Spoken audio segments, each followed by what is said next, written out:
Right. Thank you so much, Matthew, for the introduction. My name is Henry Deben, and I'm the moderator for today's session.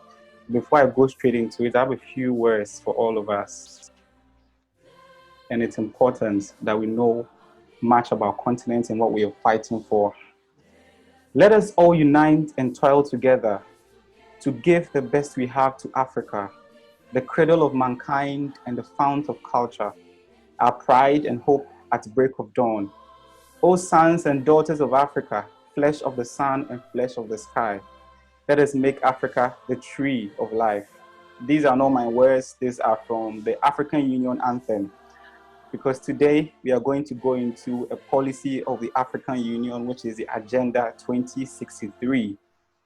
After the policy organs of the AU came together to deliberate, to consult each other, they came out with this strategic roadmap that is supposed to drive inclusive growth and development on the continent. So today we'll be going straight into that. But before that, we have to know about the history of the African Union and the 2063 policy. How did it all begin? Why is it so important? So welcome once again to the exposition session of Agenda 2063. It's also called the Africa We Want. And as millennials, as members of Hojja Africa, which is the organization putting together this wonderful session, we believe that we need to understand the vision of the continent if we want to make it better.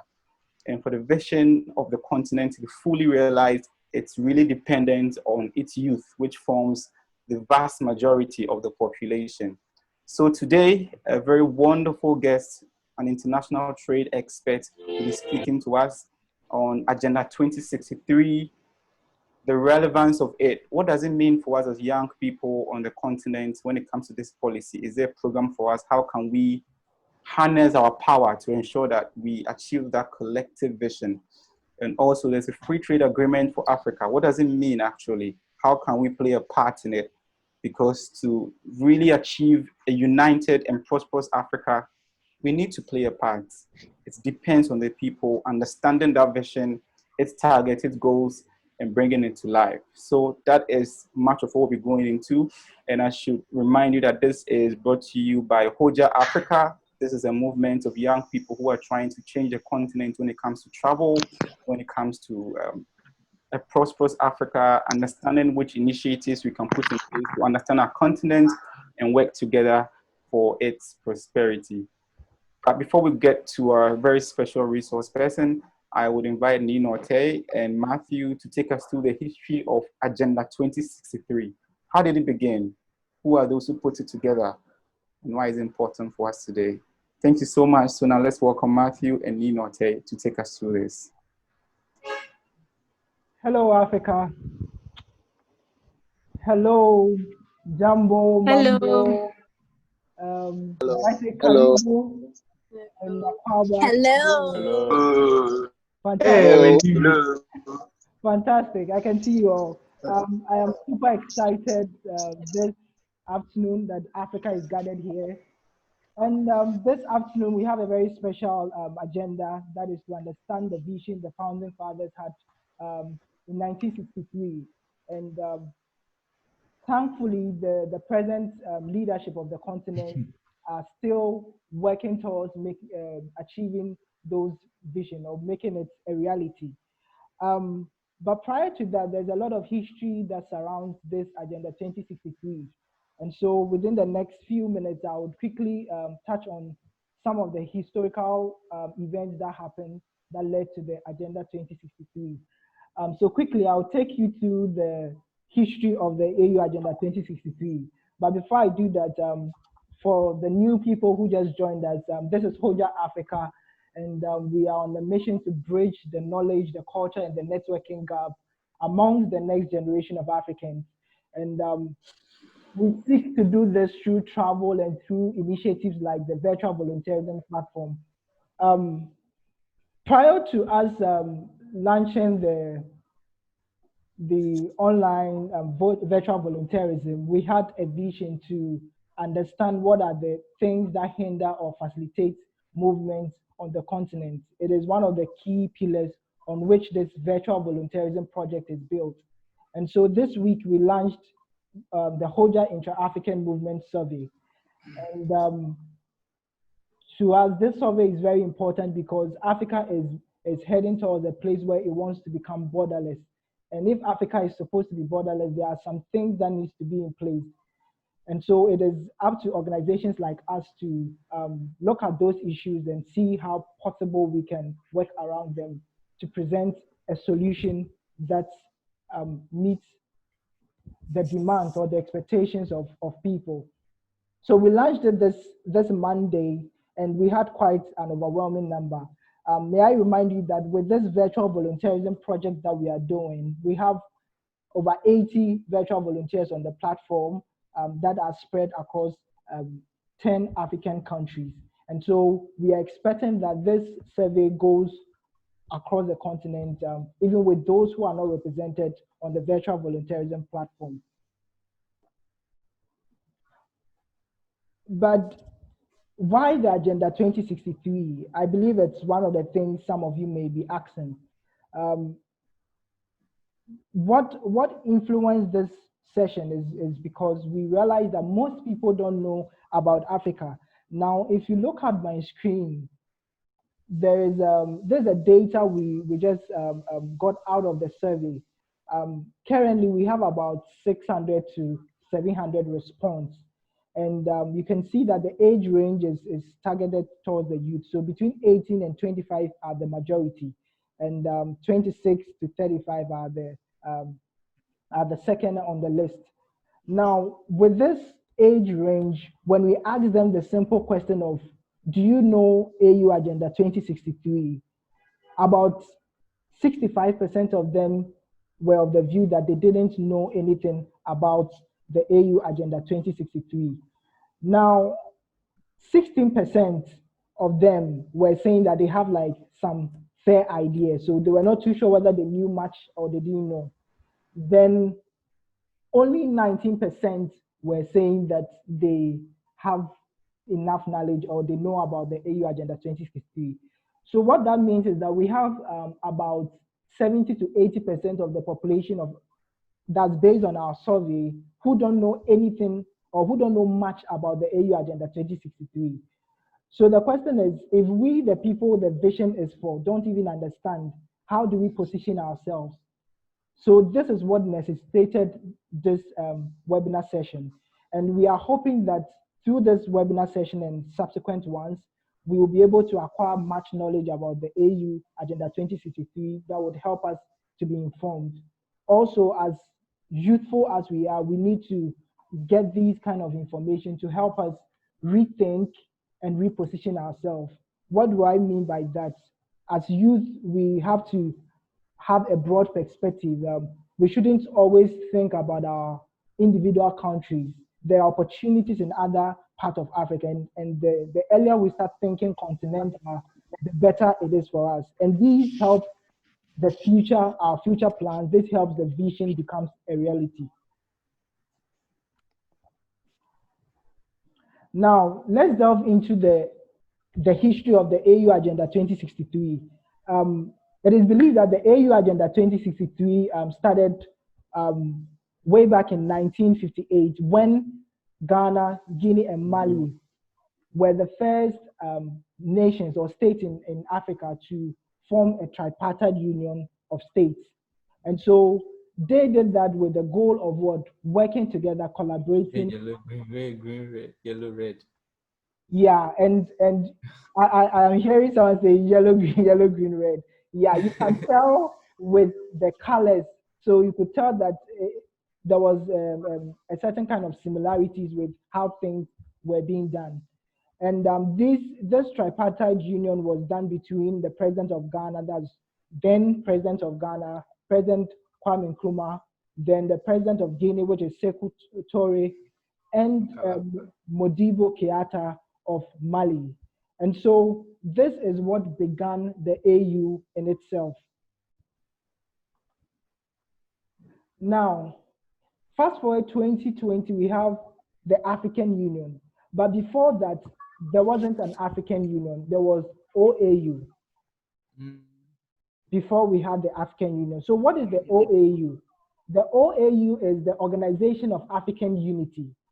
So prior to us forming or constituting the AU, the African Union, there was Organization of African Unity, because around that time there was certain things that the nations on the continent need to fight for, things like independence, things like solidarity and eradicating all forms of colonialism. Those were the key agendas. Those were the key things that the union was focusing on. So the name Organization of African Unity, I believe, was relevant in that regard.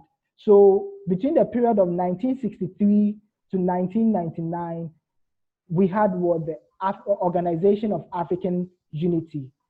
Fast forward in 2002, the Organization of African Unity was quote unquote rebranded or remodified to the African Union to meet what the future aspirations and where it wants to take Africa. So initially, the OAU had about 32 people, but over a period of time, we've had about 55 member states joining the union. That is why we call it the African Union.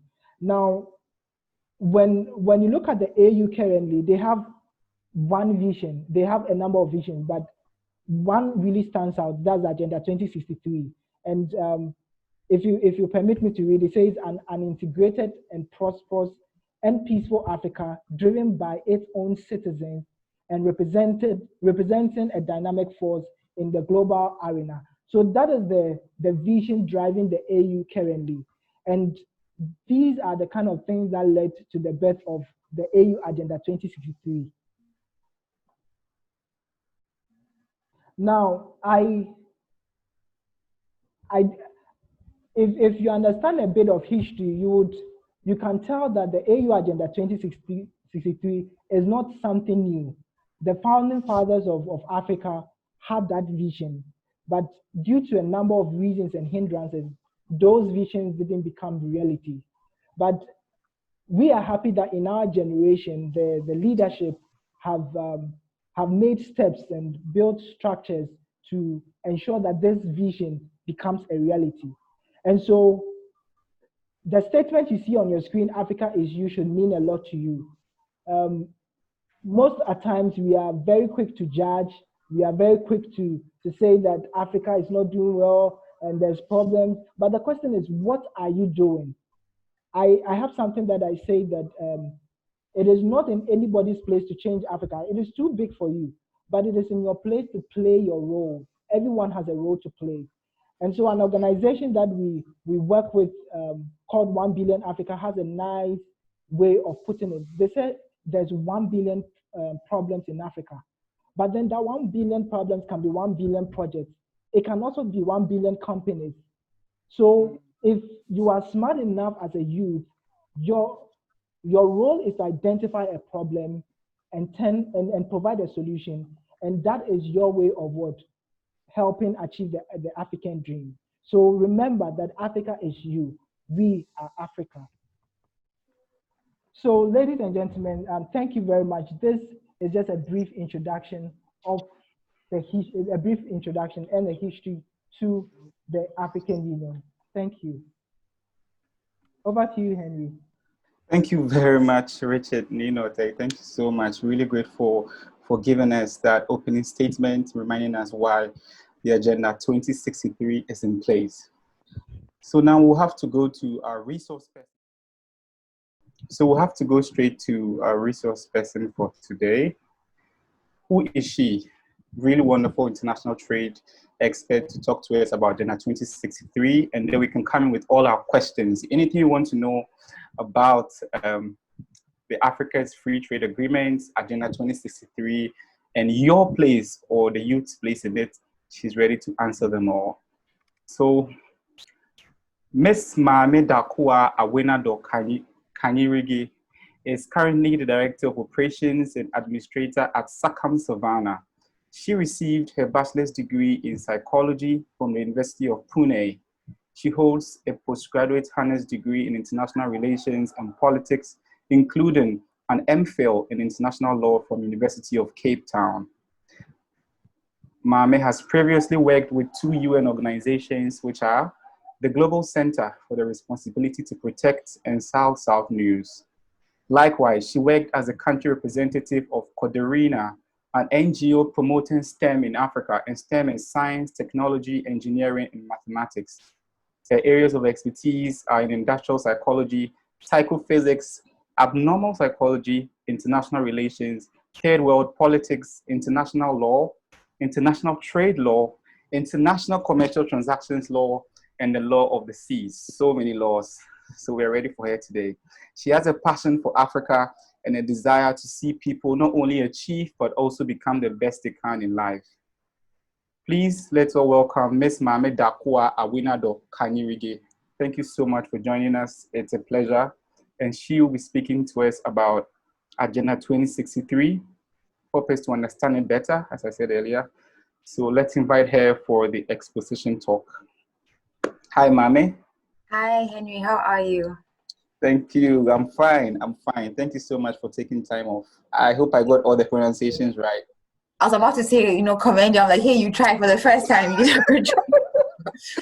You did a good job. So, right. All right. So over to you now. Great.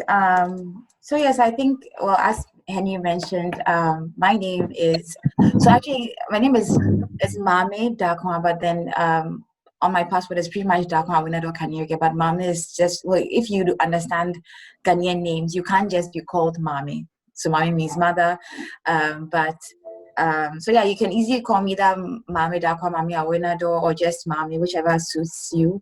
Today I'll just be sharing with you just the fundamentals of why the AU 63 is so important. It's also good to know that even this discussion, I don't want it to be just me running my mouth. I'm just thinking this whole agenda is really pretty much something that we've been hoping, or we want to see materialize, and we want to see it become something very practical. But beyond anything, I wanted to just mention the fact that, as Richard was going over the OAU and the AU, when these organizations were founded, or when the OAU started, the whole idea was fundamentally, how can Africa develop independently? And then realizing that we couldn't do it on our own, we needed to unite. And it's also good to know that at the time that we're trying to unite, there were countries within the continent that still felt that uniting right now wasn't going to be the best way forward. And when I talk about unity, I'm talking about political unity. Now, the thing is that now when people look at independence, they look at economic, political independence. But even if I go into the agenda, it's good for us to understand that economic independence is different from political independence. Now, the way I like to share stuff, I like to pretty much make things practical, right? So if you are in a home, and we all know that, okay, maybe if you're in a typical home where there's some level of hierarchy, right? The idea is that the man is the head of the household. But so formally, he's supposed to be the one in control. Now, in any place, whoever controls the money pretty much is the one in charge. In as much as fundamentally there is a semblance or the idea of somebody being in power or controlling everything, what is most important is the economic independence. Because what does it matter if I'm the head of the house and I can't pay the bills? Or I'm the head of the house and I can't pay school fees, right? So in Africa, we fought so hard for political independence. But that was just the first stage. And the whole idea was that the political independence would lead us to economic independence. The unfortunate thing is that we are now living in a time where even though we have political independence, we are still economically dependent on the same people we asked to give us political independence. And so we do have the semblance of being free. So the whole idea of having the AU involved and having all of these agendas is to come to a place where we can really say that we are independent as a people.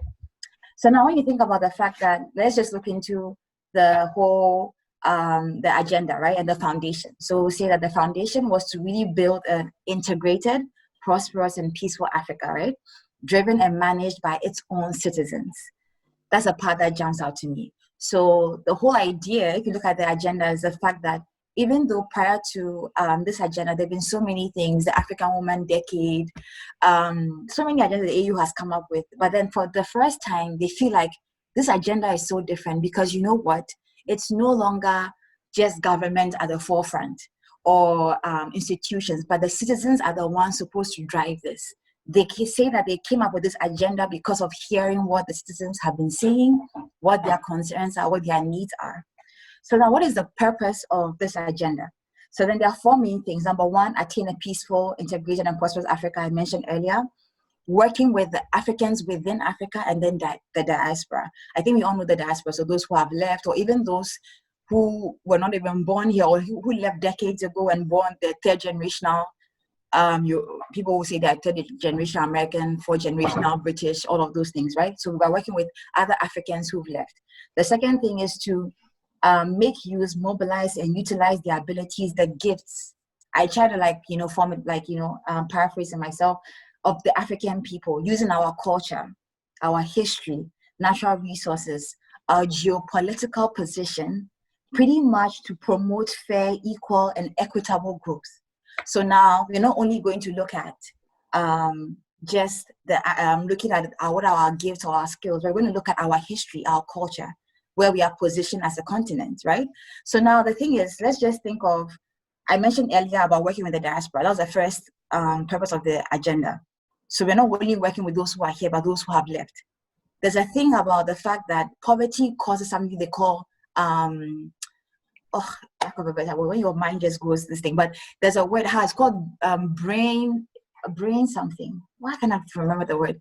But it's called brain drain. So all the best skilled people, they end up leaving your country when they get frustrated. So I'm Ghanaian, and there are many Ghanaians in the US, in Europe, who are doing extraordinary things.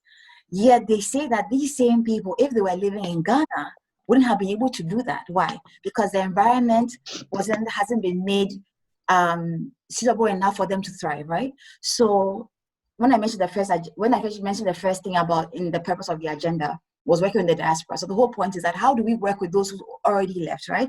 The second thing is using now our gifts and talents by looking at our history. And why is history so important? I could go into it, but it's so many things. But they say that how do you understand your present if you don't know your past? So even if you have to understand the OAU, AU, you need to also understand the fact that even when we were fighting for unity amongst us, some of the countries, unfortunately, like the Francophone countries, because of certain agendas by France and everything, they made it very difficult for them to also join the fight for complete unity at the time. So when you know your history like that, you can understand the battle you're fighting. We know that it's just this year that France was like, okay, we're going to end the unfair relationship we have with the Francophone states and stuff like that. Knowing these things about where you are coming from helps you to know who your allies are when you're trying to fight for growth or for change. It also helps you to know who you work with. Do we have enemies ever in life when we are trying to push for development or change? We do, but the thing is that the enemy is very interesting because an enemy is simply someone who's not for you, right? Now, people cannot be for you, but you can still work with them to achieve a goal. So knowing your past, people who have kind of hindered your growth, helps you to know how to deal with them. In the African context, we've always dealt with previous people who colonized, our former colonizers, as saviors, right? But you need to understand that they also have an agenda to take care of their own country. So if the person who once kept you enslaved or colonized now comes and says, I want to help you and give you funding, you need to enter that relationship with a different kind of mindset. But it's as though we keep forgetting the past. You know, if let's say you have somebody who keeps stepping on your toes and they come one day and they say, now you're my best friend. You know, okay, listen, you and I, we have this history. We can be cool, but I know how I'm going to engage with you. So just knowing our history, our culture, being part of these things. And then it says geopolitical position. So if you look at Africa right now, I was telling somebody, Somalia, for example, where Somalia is positioned, it is one of the most unstable countries in the world, right? But it's the most critical or vital nations we have globally because it is pretty much at the hem or at the tip of trade that connects the East and the West. When I say East, I'm talking about East, the Asia, and then the West, right? But Somalia doesn't have a government. So what's happening? Even though it's positioned properly, geographically, the location is so good, there's unrest there. So even as a continent, when we talk about development, we need to look at countries like Somalia, because where they are, Somalia governs global trade. At the end of the day, when we hear Somalia, oh, poverty, hunger, right? We get fixated by that. But if you go and you check deep history, it has the second longest coastline in Africa. This country has oil, everything that you can imagine. But what? They have a failed government. And the interesting thing is that in the Horn of Africa, we have Somalia, we have Djibouti. And in that region, China has a US a military base, and the US has a military base also in Somalia. So you need to understand that that region is so key, and yet Africans are not focused there. Who is over there? Other powerful or developed states, because they're exploiting the situation. So what do we need to know as youth? We need to be aware of countries like this. And I want to come up and mention these things, but you knowing this, when you hear Somalia, you don't start thinking like the average person. You're like, this is a very strategic region, right? So we have Somalia, where Somalia is very strategic, where South Africa is very strategic, because they also have the longest coastline in the continent. I'll go into all of that. So we're just talking about geopolitical stuff, the location of the continent, just to push for fairness and for equitable growth. The third thing, there are four things. The third thing is accelerate, expedite, and build and enforce all the continental frameworks and initiatives that the AU and the AU has come up with. So they've come up with so many things. I don't want to burst your bubble, but if you go to the AU right now, they've shelved so many initiatives. You want to do this. If you're from an African country, if your government is even giving you all the lines, oh, we want to do this, the manifesto, you're like, wow, it sounds nice, right? But now when it comes to enforcement or seeing the product, you don't see results, right? I'm going to I'll come back and explain why we have this issue. So that's the third thing. This agenda is supposed to now make sure we solidify, we practicalize what has been written on paper. And the fourth thing is provide internal coherence and coordination to continental, regional, and national frameworks and plans adopted by the AU, regional, economic communities, and member states, okay? Now, what are the key projects of the agenda? Just to go very quickly, not to bore you too much. Number one, the whole project that they are working on for the AU 2063 is number one, the African Integrated High-Speed Network. So talking about internet connection, right? Number two, African Commodity Strategy. So number three, the Pan-African E-University. So talking about an online university. Number four, the African Passport. We heard about that. We're all waiting to see what happened to that. Number five, creation of the Continental Free Trade Area, which was supposed to be launched by 1st July, and unfortunately has been postponed. But that's what I'm going to be focusing on anyway. Number six, silencing of the guns 2020. So that's the agenda for this year. And then there's always some controversy with Egypt, Sudan, about the Nile and all of that. So if you go into a little reading, you see creation of an annual consultative platform for policy dialogue. Number nine, a single African air transport market. So important, even to trade.